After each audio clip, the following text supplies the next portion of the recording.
Welcome to Smoky Mountain Tacos. Today we're going to do this.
The first thing we want to do is we want to take a flat-headed screwdriver, and there is a notch on the side here.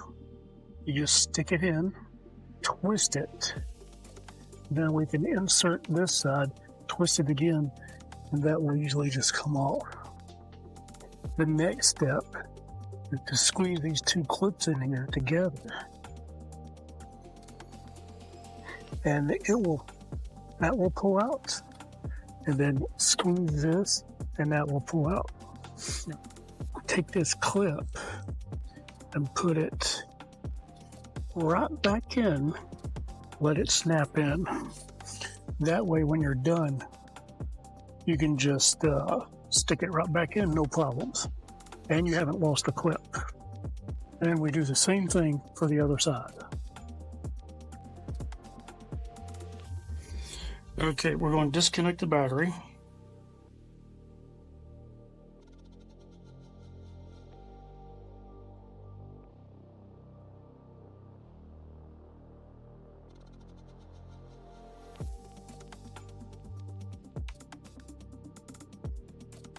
Toggle this off, and then just place it down here where it catches and the battery is disconnected.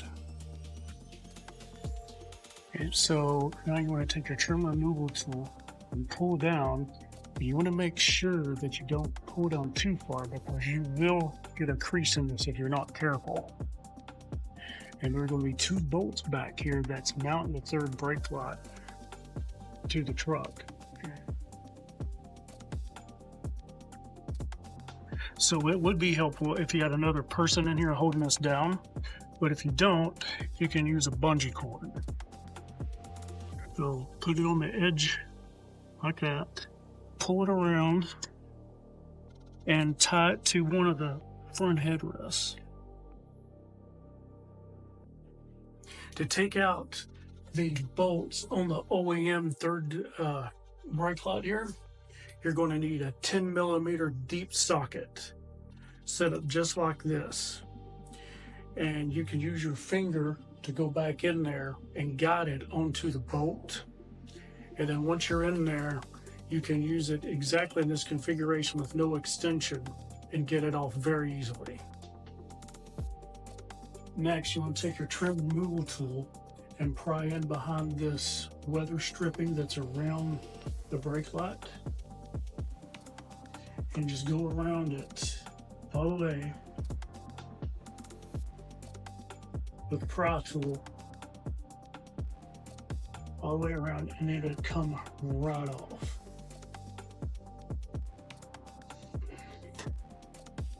So, and we got to be careful with this because we don't want to scratch the paint, but we're going to put this in behind the tail light here, and then we're going to just pry it off. They say just be patient, don't get in a rush, because the last thing you want to do is scratch up your paint. Almost got it.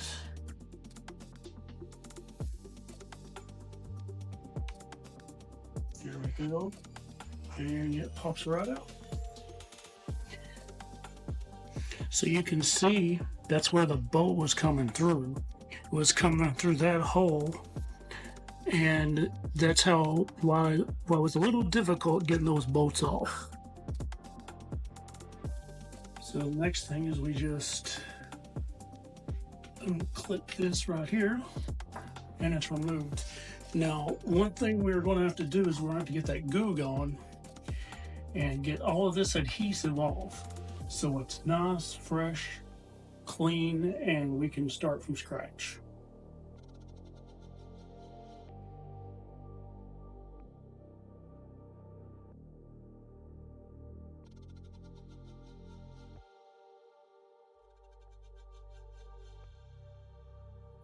So let's take a look at the differences here. So this is the new third brake light, and this is the OEM one. You can see here that the bolts are longer on the OEM, and it's 10 millimeter, and these are shorter, and it's 8 millimeter. So that's the main differences that I can see as far as the back goes here, and preventing leaks. So we're going to put this clear adhesive sealant from Permatex around the edges of the tail light here.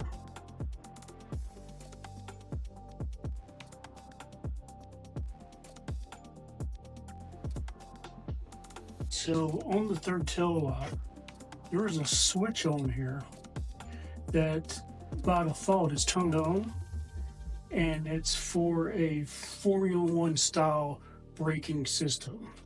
We're going to flash 5 times and then apply the brake LED.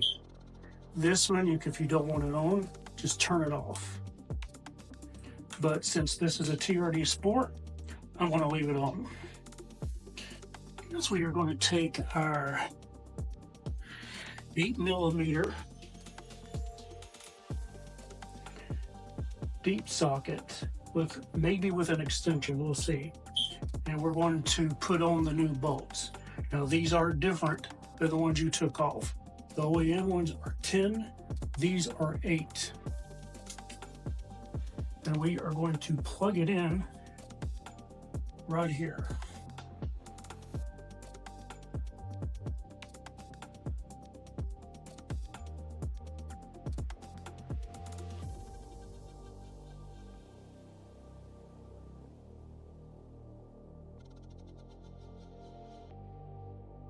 Go ahead and push that on and seal it, making sure that Permatex sealant takes hold.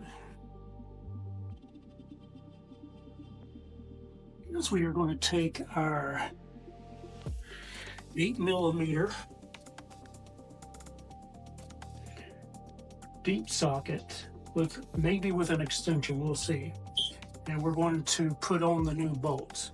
Now these are different than the ones you took off. The OEM ones are 10, these are 8.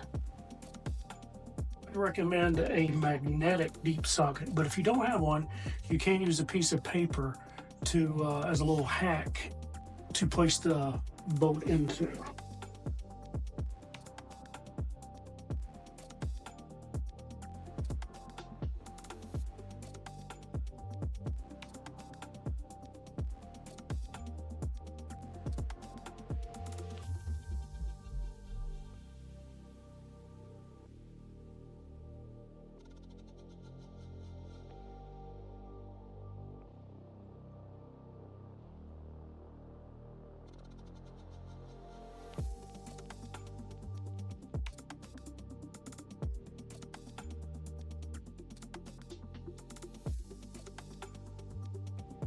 I'm going to take some of this Permatex sealant, and we are going to line the inside of this trim.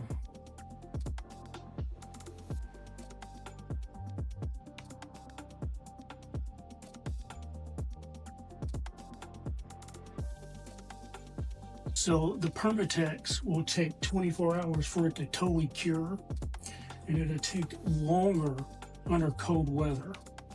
So I would not recommend getting this out until it's fully cured.